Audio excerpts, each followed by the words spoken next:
Hello student, आज हम देखेंगे एक्सरसाइज 4.2 क्लास 10 की जो नेक्स्ट क्वेश्चन हमने स्टार्ट करना था, क्वेश्चन नंबर 2, उसका फर्स्ट पार्ट देखेंगे। तो क्वेश्चन पढ़ेंगे, John and Jivanti together have 45 marbles. John और जीवंती दो पर्सन हैं, उनके पास कितने मार्बल हैं? टोटल 45 मार्बल्स हैं। Both of them lost 5 marble, दोनों ने 5 मार्बल खो दिए ईच, हर एक ने 5 मार्बल गुम हो गए इनके। And the product of the number of marbles they now have is 124।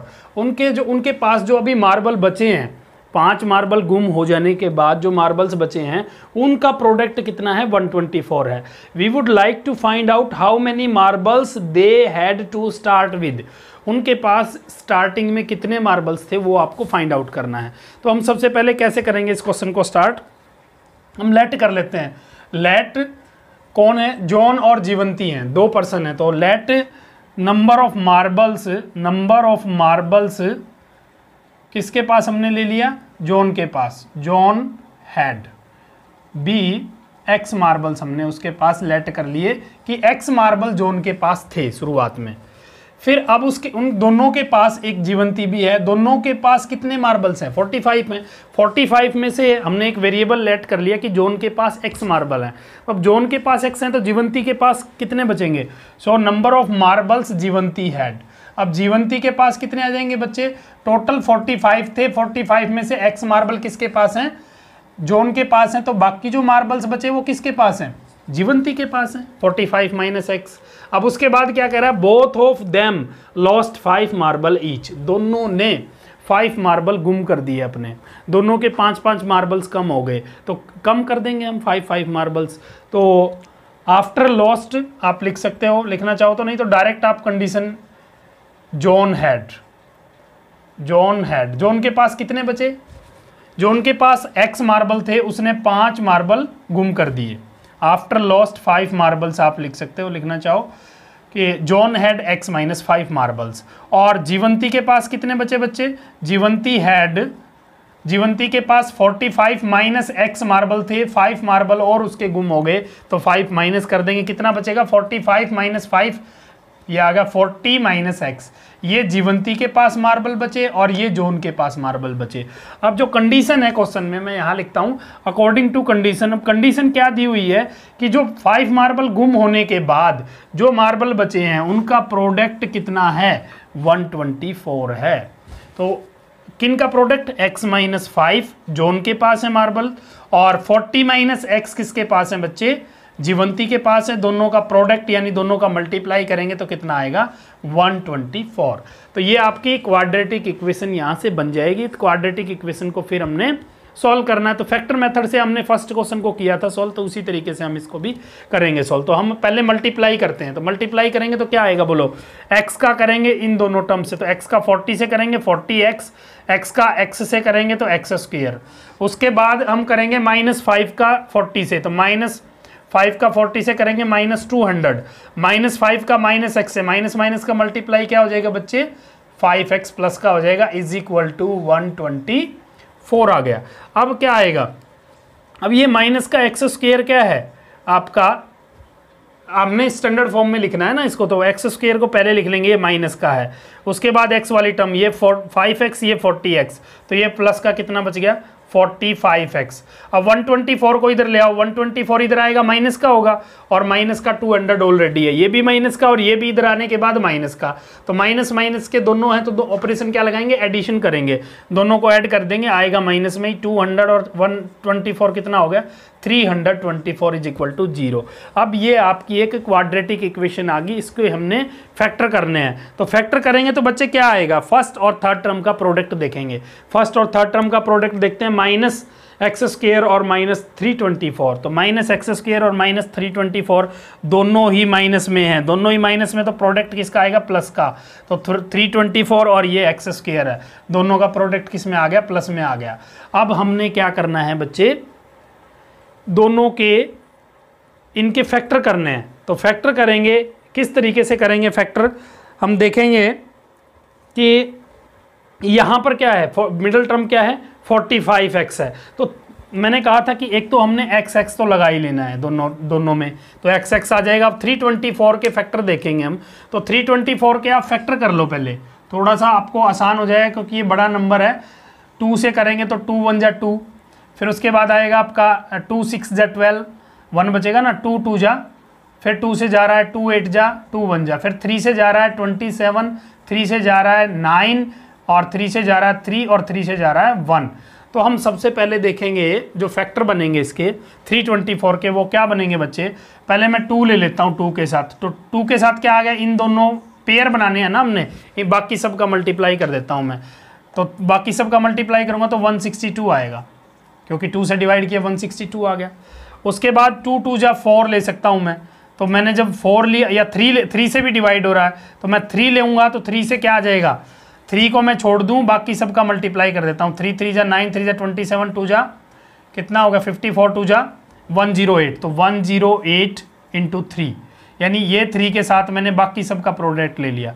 अब उसके बाद 3 के साथ ले लिया, 2 के साथ 4 के साथ ले सकते हो, ये 4 हो गया इन दोनों का प्रोडक्ट, 4 इंटू 3, 3 जा 9, 3 जा 27, 3 जा 81, ये हो गया। उसके बाद क्या बचेगा 9, 2 3 4, फिर 9 आ सकता है, 9 इन दोनों का प्रोडक्ट, यानी 9 हमने 2 के पेयर बनाना है बच्चे, इसलिए मैं 2 के पेयर ही ले रहा हूँ।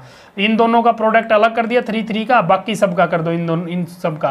3 3 जा 9, 2 जा 18, 2 जा कितना हो गया 36। अब और भी बन जाएंगे वैसे तो, 18 बन जाएगा, 3 3 जा 6, 3 3 जा 9, 9 2 जा 18, 18 के साथ ले लेंगे। अब देख लेते हैं यहाँ यहीं तक हो सकता है आपका कवर हो जाए। देखो यहाँ पे क्या है 45, तो 45 इनमें से आता है क्या किसी का, यही आ गया। 36 और 9 का सम जो है कितना होता है, 36 और 9 का सम आपका क्या आ गया 45 होता है। तो बस बात खत्म। अब हमें ये प्लस का चाहिए और यहाँ पे भी किसका चाहिए प्लस का, तो वो भी दोनों किसके हो जाएंगे, प्लस के ही हो जाएंगे। तो 36x और 9x दोनों का सम 45 होता है, तो इसको हम लिखेंगे -x² प्लस का 36x प्लस का 9x और -324 इज इक्वल टू क्या आ गया बच्चे 0 आ गया। तो अब हम इसमें इन दोनों टर्म्स में क्या कॉमन आ रहा है, इसमें सिर्फ माइनस का x कॉमन ले लेते हैं हम, x ही कॉमन आ रहा, कुछ और नहीं आ रहा, तो माइनस भी ले लिया मैंने। ये बच गया प्लस का, ये बच गया माइनस का 36।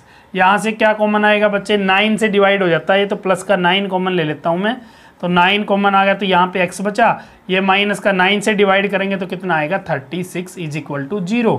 अब ये दोनों टर्म्स जो है इन दोनों में से ये कॉमन आ गया, तो क्या बचेगा बच्चे, x - 36 हमारा कॉमन आ गया, x - 36 अंदर क्या बचा -x + 9, -x + 9 is equal to 0।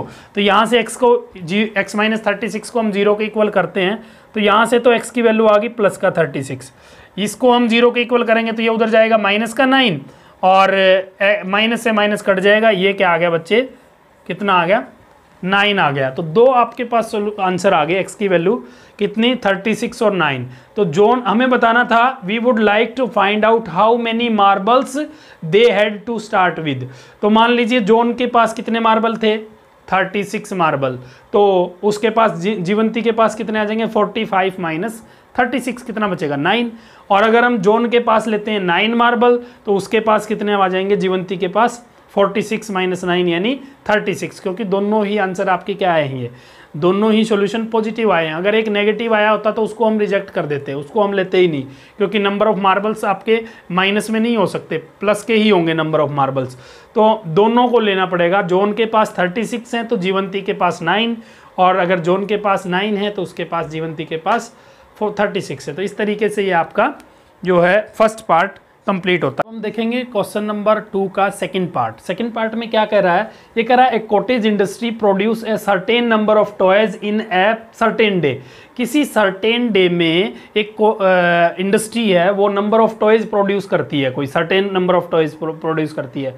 The cost of production of each toys, एक टॉयज की कॉस्ट क्या है इन रुपी में, वॉज फाउंड टू बी कितनी पाई गई थी 55 minus the number of toys, यानी कि नंबर ऑफ टॉयज क्या प्रोड्यूस इन अ डे, एक दिन में जितने नंबर ऑफ टॉयज प्रोड्यूस किए गए हैं फैक्ट्री में उसको 55 में से माइनस कर दें तो वो कॉस्ट आ गई ईच टॉयज की, एक टॉयज की कॉस्ट आ गई वो।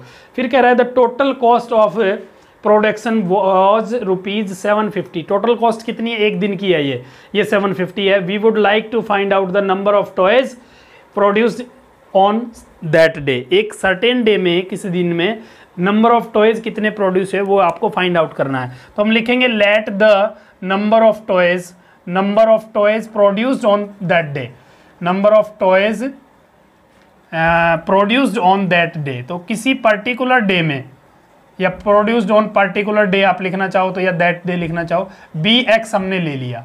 ठीक है बच्चे। अब सो द कॉस्ट क्या हो जाएगी, so the cost of each toy, हर एक टॉयज की कॉस्ट क्या होगी बच्चे, एक टॉयज की कॉस्ट होगी, ये कह रहा था सेकंड लाइन में कि the cost of production of each toys was found to be 55 minus 55 में से माइनस करना है क्या, the number of toys produced in a day. तो 55 में से माइनस कर देंगे हम क्या, नंबर ऑफ टॉयज किसी एक दिन में प्रोड्यूस किए हैं वो। तो 55 माइनस x आ जाएगा, ये आ गई एक टॉयज की कॉस्ट, ईच टॉयज की। अब अकॉर्डिंग टू कंडीशन क्या कह रहा है, अकॉर्डिंग टू कंडीशन ये कह रहा है कि the total cost of production was ₹750। किसी एक दिन के प्रोडक्शन की बात कर रहा है, उसकी टोटल कॉस्ट कितनी होगी। देखो नंबर ऑफ टॉयज x हैं, एक टॉयज की कॉस्ट इतनी है, एक टॉयज ₹5 का है और 10 टॉयज प्रोड्यूस किए हैं एक दिन में, तो कितनी कॉस्ट होगी, टोटल 50 आ गई। यानी दोनों का हम प्रोडक्ट करेंगे तो नंबर ऑफ टॉयज इनटू में क्या आ गया, कॉस्ट ऑफ ईच टॉयज, वो क्या है 55 माइनस x, दोनों का प्रोडक्ट करते हैं वो टोटल कॉस्ट आ गई, और वो कितनी दी हुई है बच्चे, वो 750 दी हुई है। तो इसको हम मल्टीप्लाई करेंगे, x का 55 से करेंगे 55x, x का माइनस x से करेंगे तो माइनस x², फिर 750 को मैं इधर ले आऊँगा तो किसका हो जाएगा, ये हो गया आपका माइनस का, ये माइनस का आपका 750 हो गया इज इक्वल टू 0। इसको स्टैंडर्ड फॉर्म में लिख लेते हैं, यानी मैं इसको यहाँ लिख लेता हूँ, माइनस का x² पहले आ जाएगा, ये प्लस का 55x प्लस का है और माइनस का 750 है इज इक्वल टू 0। अब ये हम जो हमने लास्ट क्वेश्चन किया था फैक्टराइजेशन मेथड से इसका सॉल्यूशन निकाल लेंगे। फर्स्ट और थर्ड टर्म का प्रोडक्ट, ये भी माइनस में ये भी माइनस में, दोनों का प्रोडक्ट क्या आएगा बच्चे 750x²। तो इनका प्रोडक्ट, इनका फैक्टर करेंगे तो मैंने कहा था एक x तो आ ही जाएगा। फिर 750 के आप क्या करके देख लो, फैक्टर करके देख लो, तो 2 पे जा रहा है पहले, 2 3 जा 6 और 2 7 जा 14, 2 5 जा 375। अब ये 2 पे नहीं जा रहा, 3 पे, 3 1 जा 3, 3 2 जा 6 और 3 5 जा 15। फिर 5 पे जाएगा 25, 5 पे जाएगा 5 और 5 पे गया 1। ठीक है बच्चे। अब देखो आप फैक्टर करके देखो कि जिनका सम क्या आ जाए 55 आ जाए। दो पेयर आपने बनाने हैं इनमें से, तो 5 5 जा 25, बाकियों का करेंगे 5 3 जा 15, 2 जा 30, 5 5 जा 25 और एक हो गया 30। तो 30 और 25 कितना होता है बच्चे, 30 और 25 होता है 55। इसका मतलब बिल्कुल सही है। तो हम फैक्टर जो लेंगे वो क्या लेंगे, एक तो मैं ले लेता हूँ 30 और एक मैं ले लेता हूँ 25। अब ये प्रोडक्ट किस में आना चाहिए, प्लस में आना चाहिए, और यहाँ पर भी क्या है आपका प्लस का ही है, प्रोडक्ट भी प्लस में आना चाहिए, तो दोनों क्या आ जाएंगे, प्लस में ही आ जाएंगे। तो इसके फैक्टर करेंगे x² प्लस का 30x प्लस का 25x minus 750 is equal to 0। इन दोनों में से क्या कॉमन आ गया बच्चे, माइनस का x हम कॉमन ले लेते हैं, तो अंदर क्या बचा, यहाँ पे प्लस का x बचा, यहाँ पे माइनस का 30 बचा। यहाँ से क्या कॉमन आ रहा है, 25 कॉमन आ रहा है, तो यहाँ पे x बचा, यहाँ से 25 कॉमन लेंगे तो 30 बच जाएगा is equal to 0। x minus 30 बाहर आ गया, कॉमन आ गया, अंदर क्या बचा minus x plus 25, minus x plus 25 is equal to 0। तो x की वैल्यू यहाँ से तो क्या आ गई 30, यहाँ से क्या आएगा 25 उधर जाएगा, माइनस का माइनस से माइनस कट जाएगा, तो क्या आ गई x की वैल्यू, एक तो आ गई आपकी 30 और एक आ गई आपकी 25। तो हमें बताना क्या है, हमें बताना है कि total we would like to find out the number of toys, number of toys production on that day. तो कितने प्रोडक्शन होंगे, कितने टॉयज प्रोडक्शन होंगे, 30 टॉयज लेंगे हम। नंबर ऑफ टॉयज क्या आपका, x की वैल्यू क्या आई है 30 आई है, तो 30 टॉयज हो गए, या फिर 25 भी आपका क्या है पॉजिटिव ही है, दोनों क्या है पॉजिटिव है। अगर आपको कॉस्ट भी पूछे तो अगर आप नंबर ऑफ टॉयज 30 लेते हो तो कॉस्ट क्या हो जाएगी 55 माइनस 30 यानी कि 25। और अगर नंबर ऑफ टॉयज़ 25 लेते हो तो कॉस्ट ऑफ ईच टॉयज़ क्या हो जाएगी, 30 हो जाएगी। तो ये एक दूसरे का रिवर्स हो जाएगा। तो इस तरीके से आपने ये क्वेश्चन नंबर 2 सॉल्व करना है। कंप्लीट होता है हमारा। अब नेक्स्ट वीडियो में हम नेक्स्ट क्वेश्चन को करेंगे। जिन बच्चों ने अभी तक चैनल को सब्सक्राइब नहीं किया है वो प्लीज़ चैनल को सब्सक्राइब कर दें, वीडियो को लाइक करें और अपने फ्रेंड्स के पास शेयर करें ताकि वो भी आराम से घर बैठ के पढ़ सकें। तो आज के लिए इतना ही student, thank you, good bye, have a nice day.